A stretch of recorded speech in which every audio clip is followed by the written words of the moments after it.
you were successful in the end at school, and you moved on to have a life at Aberdeen University, and you're now undertaking a PhD in autism research. What were the challenges of starting university for you, and how did you manage those?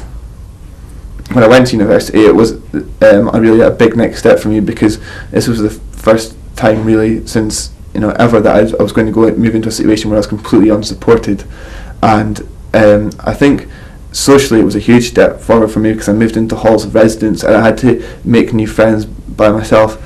And I think that the thing that I had in my favour then was everyone came up to me and spoke to me, and I actually made friends relatively quickly. There was no doubt that I think it was particularly evident to me that I found it much more stressful than everyone else, and I had to work much harder than everyone else. But with the techniques that I learned throughout school, I felt that I managed to cope relatively well. I think with the courses, university courses, there was a lot of difficulties, and I don't think it's maybe necessarily something you'll ever master. I think with the organisation, it's always going to be something that I'm going to struggle with. And you got problems with sleep pattern, and people say that students always sleep in all the time, but this is not something that it's just a minor problem for me. It's something that I really, really struggle with, and I would say sleeping was a huge problem. I would say meeting deadlines was a huge problem.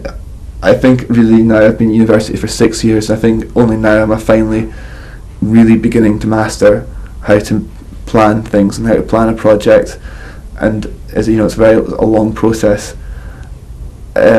With respect to doing things like cooking and cleaning and eating, I think one of the things I find with people with Asperger's syndrome, and in my own experience, is that you can be quite one-dimensional and focus on things. So you can perhaps do one thing very, very well.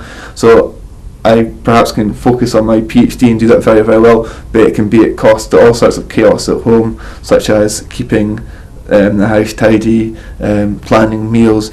And I do find that on a daily basis my approach to eating is very much sort of ad hoc and as you go.